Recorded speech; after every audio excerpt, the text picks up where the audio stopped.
ইরানের জ্বালানি রপ্তানির মধ্যমণি খারক দ্বীপের সামরিক স্থাপনায় হামলা চালিয়েছে যুক্তরাষ্ট্র। মার্কিন প্রেসিডেন্ট ডোনাল্ড ট্রাম্পের দাবি, দ্বীপটিতে ইরানের আর কোনো সামরিক স্থাপনা অবশিষ্ট নেই। ইরাকের বাগদাদে মার্কিন দূতাবাসে ক্ষেপণাস্ত্র ও ড্রোন হামলা চালিয়েছে ইরান। ইসরায়েলে আঘাত এনেছে হিজবুল্লাহর রকেট ও ইরানের ক্লাস্টার বোমা। লেবাননে ইসরায়েলি হামলায় কমপক্ষে 12 চিকিৎসাকর্মী নিহত হয়েছেন। সৌদি আরবে নতুন করে হামলার শিকার হয়েছে জ্বালানি সরবরাহকারী 5টি মার্কিন উড়োজাহাজ। ইরানের পথে রয়েছে 2500 মার্কিন স্থলসেনা। ইরানের সর্বোচ্চ ধর্মীয় নেতা মোস্তফা খামেনিকে ধরিয়ে দিতে $1 কোটি পুরস্কার ঘোষণা করেছে যুক্তরাষ্ট্র। নাফিস ইফতেখারের রিপোর্ট। বিকাশ পেমেন্টে 10,000 টাকার বেশি অফার। শপিং চলছে তো। ইরানের তেল রপ্তানির হৃৎপিণ্ড খার্ক দ্বীপ। শতকরা 90% অপরিশোধিত তেল এই একটি দ্বীপ দিয়েই রপ্তানি করে ইরান। গুরুত্বপূর্ণ এই দ্বীপটি 80-র দশকে ইরাক ইরান যুদ্ধেও বারবার হামলার শিকার হয়েছে। এবার যুক্তরাষ্ট্র ইসরায়েলের সাথে যুদ্ধেও একই পরিণতি। হামলার ভিডিও পোস্ট করে মার্কিন প্রেসিডেন্ট ডোনাল্ড ট্রাম্প সামাজিক যোগাযোগ মাধ্যম ট্রুথ সোশ্যালে দাবি করেন, খার্ক দ্বীপে সব ইরানি সামরিক স্থাপনা গুঁড়িয়ে দিয়েছে যুক্তরাষ্ট্র। দ্বীপটিতে জ্বালানি স্থাপনাতে এখনও হামলা না হলেও হরমুজ প্রণালীতে বাধা এলে সেটিও করার হুঁশিয়ারি দিয়েছেন ট্রাম্প।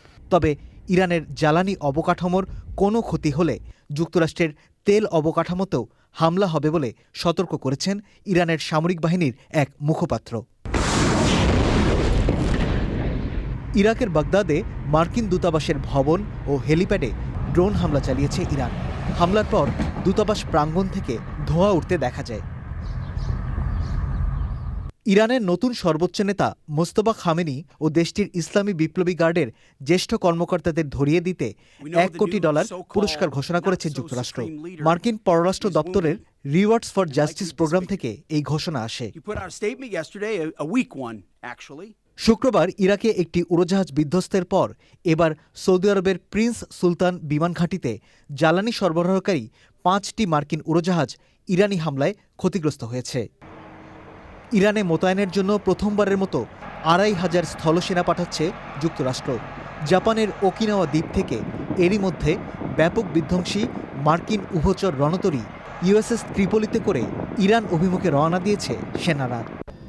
হরমুজ প্রণালী পার হয়েছে এলপিজি বহনকারী একটি ভারতীয় নৌযান।